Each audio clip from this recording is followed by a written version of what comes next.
नुमाइंदे को इस तरह से तज़हीक के साथ बर्ताव ना करें। अवाम के नुमाइंदे को अपना काम करने दें। वो कानून बनाते हैं, कानून में आपको सुकम नजर आता है, आप आइन के मुनाफी ख्याल करते हैं। आप पहले भी कानून खत्म कर चुके हैं, आइंदा भी कर दीजिए, हम नहीं रोक सकते आपको। आज तक बताइए कि किसी अदालती फैसले को किसी वजीर आजम ने या किसी सदर ने या किसी पार्लिमान ने उसके रास्ते में रुकावट डाली हो? हम नहीं डालते। लेकिन क्या आपने सोचा है कि आप मार्शल लॉ की तौसीक कैसे कर देते हैं? क्या मार्शल लॉ के दौर में आप इस तरह के रिमार्क्स देते हैं? क्या मार्शल लॉ के दौर में आप कहते हैं जी कि ये एडमिनिस्ट्रेटर जो बैठा हुआ है चीफ एग्जीक्यूटिव बन के, उसको तो आप कहते हैं वर्दी समेत तुम इलेक्शन लड़ सकते हो। प्राइम मिनिस्टर कत्ल हो जाता है और बाद में कहते हैं जी ये हमसे गलती होगी, हम पे दबाव था। ये तारीख है, तारीख को अपने सामने रखें। हम आपका बहुत एहतराम करते हैं। हम जानते हैं कि आपका एहतराम करेंगे तो मुआशरा कायम रहेगा। हम जानते हैं कि आपका एहतराम करेंगे तो कानून और इंसाफ की फरमारवाई होगी। हम जानते हैं कि आपका एहतराम करेंगे तो इस ऐवान का भी एहतराम होगा। हम जानते हैं कि आपका एहतराम करेंगे तो अवाम के हकूक की निगहबानी होगी। आप भी कुछ जान जाइए कि ये हाउस भी एक नाम रखता है, एक मकाम रखता है, एक वकार रखता है। इस हाउस के बारे में आपके सामने केस ही नहीं है इस हाउस का भी, और आप एक इर्रेलेवेंट केस के अंदर इस तरह के रिमार्क्स दे देते हैं। तो मेरा ख्याल ये है, जो हम कहा जाता है कि हर ऐवान की एक इज्जत होती है, एहतराम होता है, और उस एहतराम के सौते बाहर से नहीं फूटते, हाउस के अंदर से फूटते। हम अगर कोई हरकत करेंगे ऐसी जो कानून के मुनाफी होगी, आइन के मुनाफी होगी, हम अपनी बेतौकीरी करें। अदालतें अगर अपने दायरे कार से निकलकर सियासी बयानात देंगी इर्रेलेवेंट, तो फिर हम तौहीन नहीं कर रहे होंगे, वो खुद देख लें कि वो क्या कर रहे हैं। तो मेरी आजजाना ख्वाहिश पे मैंने सुबह इल्तमास की थी वज़ीर ममलकत बराए कानून से, उन्होंने मेरे कहने पे ये इशू उठाया है, और मैं शुक्रिया अदा करता हूँ जनाब चेयरमैन साहब का कि उन्होंने इस इशू को कमेटी के सुपुर्द कर दिया है। और अपनी बात ख़त्म करने से पहले मैं फिर कहना चाहता हूँ कि इसका मकसद हरगिज़ ये नहीं है कि हम अदालतों पे कोई दबाव डालना चाहते हैं, अदालतों पे कोई मर्जी अपनी मुसल्लत करना चाहते हैं। अदालतें अपना काम करें, अगर कहीं हम गलत हैं हमारी रहनुमाई करें, लेकिन उठते बैठते ये बातें ना कहें कि जी हाउस नामुकम्मल है, हाउस की लेजिस्लेशन मुतनाज़ हो गई है, एक ही वज़ीर आज़म दयानतदार था।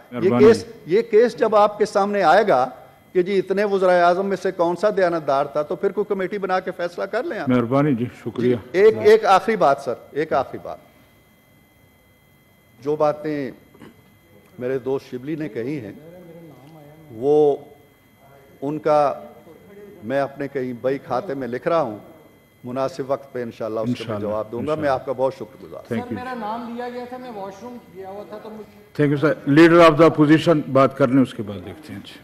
Leader of the opposition. जनाब चेयरमैन, बड़ी मेहरबानी, और थैंक यू। उम्मीद है कि आप यहाँ बैठकर हम आपसे उम्मीद रखते हैं कि इंसाफ का तराजू अपने हाथ में रखेंगे। जनाब चेयरमैन, गुजारिश ये है कि आजकल हर तरफ दो ही लफ्ज़ों का चर्चा है, एक तौहीन का और एक इज़्ज़त करवाने का। और जैसे मैंने पहले कहा था, अब तनकीद को भी हमने तौहीन करार दे दिया।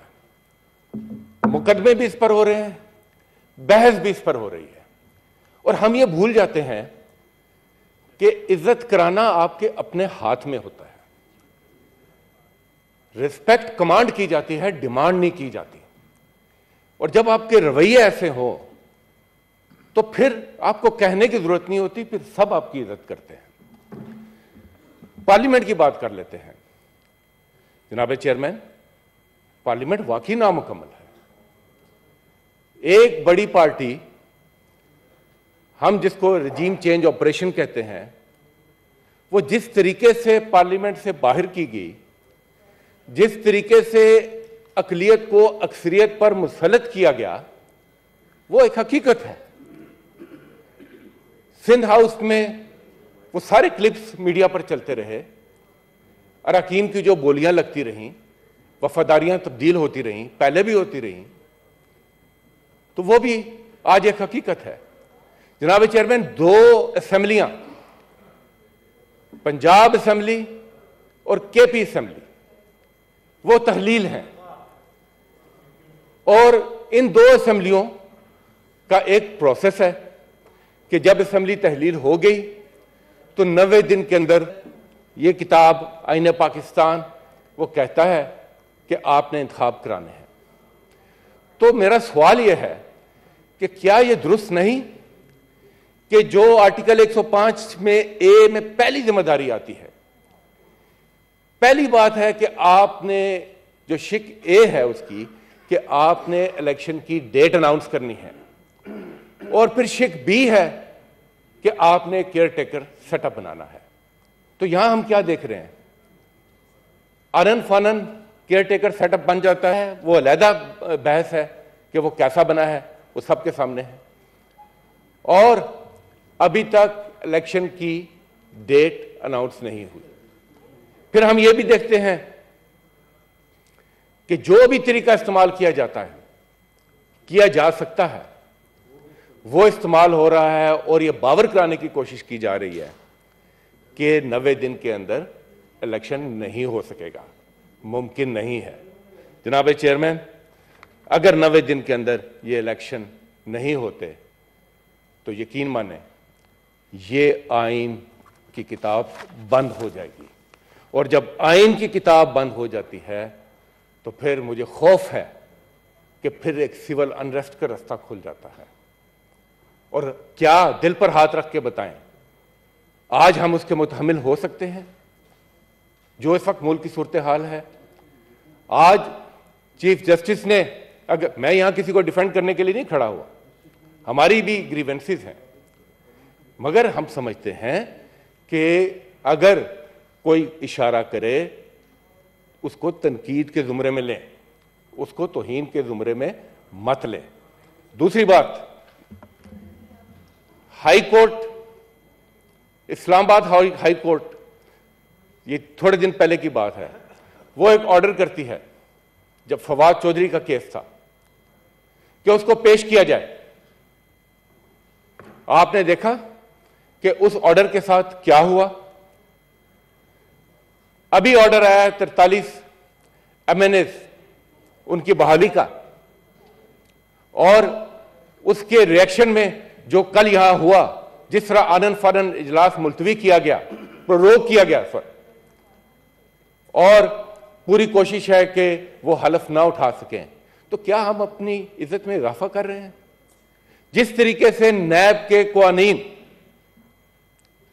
बुलडोज किए गए इस ऐवान में, क्या उससे हमारी नेकनामी हो रही है?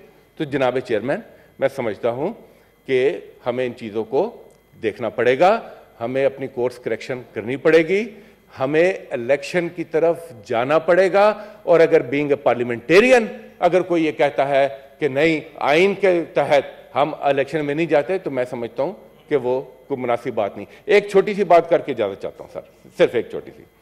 सर, खबर यह है कि एक बड़ा रिलीफ जो तहरीक इंसाफ ने पाकिस्तान के अवाम को दिया था, इंसाफ सेहत कार्ड के हवाले से, कि उसको भी लपेटा जा रहा है, और लपेटने की वजह एक ही है, वो इमरान खान का खौफ और इलेक्शन में जाने से घबराहट, कि लोग जो उससे रिलीफ ले रहे हैं उनकी हमदर्दियां तहरीक इंसाफ और इमरान खान के साथ होंगी। जनाब चेयरमैन, ये पब्लिक इंपॉर्टेंस का बहुत अहम इशू है।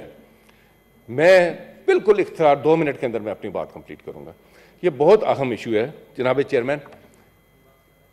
स्टैटिस्टिक्स खुद बोलते हैं, ये वो कार्ड है, सेहत कार्ड, जिसके 5.7 मिलियन यूजर्स हैं, जिसमें आपके सूबे खैबर पख्तूनख्वा में 2 मिलियन और पंजाब में 3.8 मिलियन। और अगर हम माहाना की बुनियाद पर देखें तो तकरीबन ये 4 लाख माहाना बनता है, जिसमें केपी में 1,16,000 और पंजाब में 2,83,000।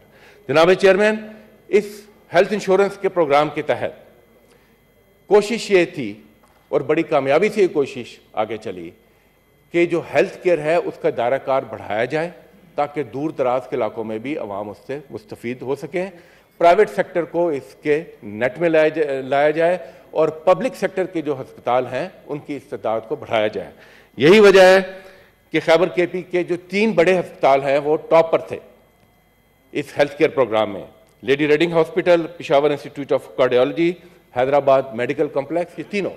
और पंजाब की हद तक सर, सिर्फ पंजाब की हद तक तकरीबन 46,000 बेड्स का इजाफा हुआ। और अगर ये वैसे आप करते जिसमें इतना कैपिटल लगाने के बाद, तो तकरीबन 87 अस्पताल और 1 ट्रिलियन रुपीस सालाना का खर्चा था। मैं कहना क्या चाहता हूं सर, ऐसे पब्लिक की सहूलत के लिए इस माहौल में अगर कोई रिलीफ के एलिमेंट्स हैं तो उनको सियासत से बालातर होकर आगे बढ़ाना चाहिए, ना कि सियासत की नज़र करना चाहिए। हमारे कितने इंस्टीट्यूट हैं जिनकी दुनिया में तारीफ होती है।